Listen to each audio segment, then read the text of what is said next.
All right, guys, welcome back. Today we're going to do another Peter Parker Spectacular Spider-Man. This is issue number 53 from Marvel Comics. This is a comic from 1981. Yeah, it's that old. And it features, another cool story from my childhood that I really enjoyed. We see he the Terrible Tinkerer. Probably you have heard of him or not. He's a pretty low-level villain. And not really a threat to Spider-Man, but he gives him some troubles here, and he can be fun. It depends who's writing him. Anyway, so we dive right in. So we have here Bill Mantlo, I think is a great writer. Jim Mooney, who is a penciler, and Frank Springler is the inker. And we have Peter here, who has a lousy day, according to him, right? And then he sees a woman that wants to jump, right? And he says he sounds hysterical. Better give the police a hand. As Spider-Man. All right. So, but he doesn't have his he has his costume, but it takes too much of a time to change because she is hysterical and wants to jump real quick, and she talks about toys, right? So he goes into this phone booth, and then there's this mysterious guy observing Peter. He says, probably a reporter, no doubt, phoning in his story. But then he puts on his web shooters and shoots a web on his face, so it represents a mask. And he, joining into not so much fun for this woman, because he's seizing this police cop that wants to help her as a giant toy, right? And she says, no, don't hurt me. I won't tell anyone about the toys. I swear it, I won't. And then she's lurching towards the edge, and everybody says, oh no, it's Spider-Man, right? And then this ledge is breaking off, and the cops grab her, but then she says, I got you, but no one's got me. So they're falling down. Spider-Man is using his web shooters to grab them, but they are, panicking, struggling, and because of the momentum, they're jerking off the wall, and they're all falling now, and it looks great, right? And then them dangling,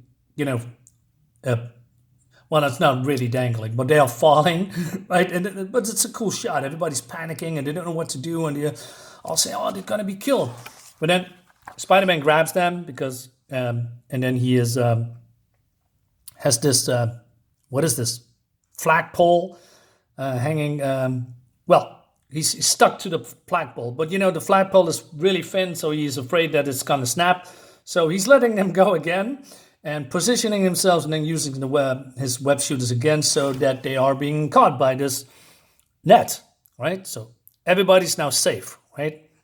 And so Spider-Man is, doing what Spider-Man does, is going away from the cops, because the cops don't really like Spider-Man, but the cops knows that, he's a good guy, right? So this mysterious guy, who is, of course, the Tinkerer, says, my suspicions were correct. That was the accursed wall crawler. A pity I didn't get a look at your face, my young friend. No matter I have another chance, the day Spider-Man lies dead at my feet. All right, so he goes into the apartment where the woman came from, and it seems that the door's been bashed down or ripped off, and the room's been ransacked. But Spidey's spider sense is tingling, and he sees a toy Zeppelin with a cannon, and it blinds him with a flare. So he's tumbling backwards, and then somebody grabs him, and Spider-Man realizes that he's really strong, but he still is a little bit dazed and confused, right? And also notice that he is really strong because he's punching him into the wall. Spider-Man dashes away, and he says, who are you supposed to be anyway? The strong silent type? So his vision are clearing. Then he recognizes that this is Toy, and he's working for the Tinkerer. But then this music box start playing, and oh no, this clown is spraying him with gas. So Spider-Man knows that he is probably, getting dosed with psychoactive gas, making people nuts, as according to him. So he's holding his breath, and also this mask helps as well. But he's still dazed, and Toy, punches him real hard. And he's leaving. I think I'm out of the fight. I pulled myself together. Stop him. Huh? He's heading towards the window. No! He jumped, and I'm too groggy for that thump on my head, and I can't do anything to save him. But then he looks outside in a backpack. He had a flying machine in his backpack. You've been suckered again, Parker. So he's throwing a spider tracer, but the wind caught the tracer and it plunks on his head. Weird. He didn't seem to feel it. Maybe his nerves are dead. That would explain how he can hit so hard without hurting himself. Uh-oh, but then the cops comes, right? And they want answers. Of course, Spidey is just diving overboard and he says, oh no, he's dead. But no, he's going to the roof. So the cops going after them, but they cannot shoot because they are afraid that they hit somebody across the near building, right? So Spidey wants to go after Toy, but he needs to have his costume because he feels more secure when he has that instead of, walking on bare feet and a web mask. So the mask needs to disintegrate first before he can use his Spidey mask. So he's going after the spider tracer. So the signal is going to another neighborhood, and he's going through some kind of an air shaft. And when he looks through the window, he says, "Oh no, it's the terrible Tinker's headquarters." Right? And it looks great. Look at this teddy bear with the gun and a knife, and this girl with the crab hands, and a lot of machinery, all made to kill people, I guess, right? Looks great. So he goes in and he looks around, and he also admires the Tinkerer because of all the handcrafting that he does, and it looks really good. But then Spider senses tingling again, and he's gonna hide. Ads. So the Tinkerer comes in with Toy, or the other way around, right?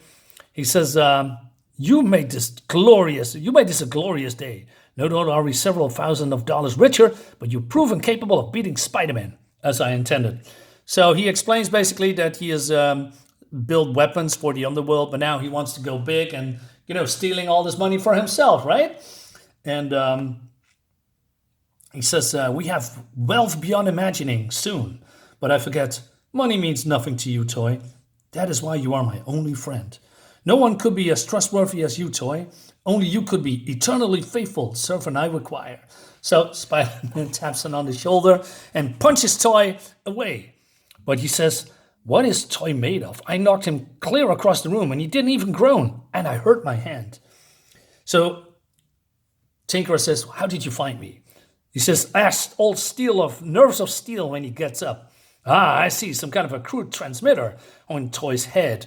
So he basically says that they met before, but, Spider-Man says, "No, what are you talking about? We only met twice." "And not so, you costumed buffoon. After you interrupted my operations," in Spider-Man number 2, I guess, and 160, I'm not sure.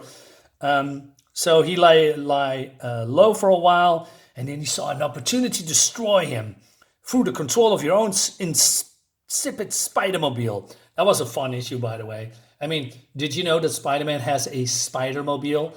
And I believe Peter doesn't have a driver's license or something like that. Even the Torch, the Human Torch, worked on that car, from the Fantastic Four. That was a fun issue. Anyway, so he also tangled with the Rocket Racer. The Racer was a blackmailer. From protection, one of his victims also came to me. For him, I created the identity of Big Wheel. Blunderous, both of them. They should have been invincible, but neither had the wit or imagination to use what I have given them. Yet their failures, and those of others who are my fashion equipment, were blamed on me. My business is dried up, and I must support myself by other means. Uh-oh. So Spider-Man says, well, what has that to do with me? So he says, "It hardly matters, you witless wall crawler.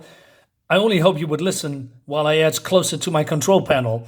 So the whole room comes alive with toys, and it looks great. These toy soldiers, planes, tanks shooting at him, right? So he's being attacked from all angles. Spider-Man ducks away, but he's down. I've been lured to somewhere else where he's been set up for the kill. So he jumps down before he gets hit, and then, oh no, there was some kind of a floor that is opened up beneath him, and it looks like some kind of a penny arcade, and like a giant prize machine. So he realizes that he's in trouble, and there's some kind of electrical grid, so he cannot get out, sort of, right? So this grabber, you know, it's just a big game for the tinkerer, and my death is the prize. Hey, the electricity's off, and now it's on again. Probably the core claw would short circuit if it touched the grid. Too bad, tinkerer. That little flaw in design is my ticket out of here. So when the claw comes down, the grid goes off and he jumps out. Pretty easy, right? But then tinkerer says he's landing on the stairs, but it's a trick stair, so he's been slipping down into the arms of other toys. But you know, Spider-Man has now enough, right? Because they look like Christmas rejects, and they are no threat to Spidey. But then Toy says, you landed in the most dangerous toy of all. Well, what do you know? It talks. Do not taunt me, Spider-Man. And he's crushing his ribs. Enough, Toy. Let me kill him. I trust you recognize this gun from our first encounter, Spider-Man, and you remember what it can do. I remember, all right. One sharp, bright Spider-Man coming right up. I gotta break this yo-yo's grip as fast. My patented blind the baddie with webbing trick should work. Oh no, he dodged. Do not try to pull yourself out of this, Arms Eater. Toy is stronger than any man. He is so far beyond you in strength as you are beyond me. But then Spider-Man says, how is it that Toy is so strong and virtual and invulnerable, except in a certain stress points?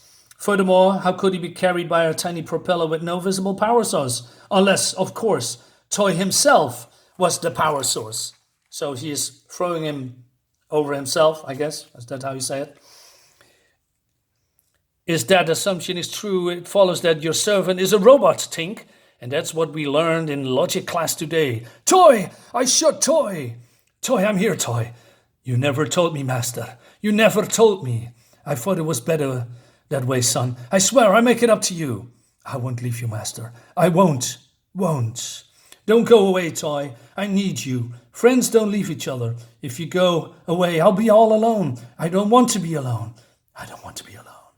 Geez, I don't know whether to call a paddy wagon or a head shrinker. Imagine a guy like the Tinkerer can cold-bloody have women forced off high ledges, breaking up over a machine getting wrecked. He was so estranged from humanity that machines came to mean more than him than human beings. I guess everyone needs something to love, even if it's only a toy. And that is, my friends, the end of this book. And then I must bid you adieu. I hope you liked the video, and I see you, of course, in the next one. Bye-bye.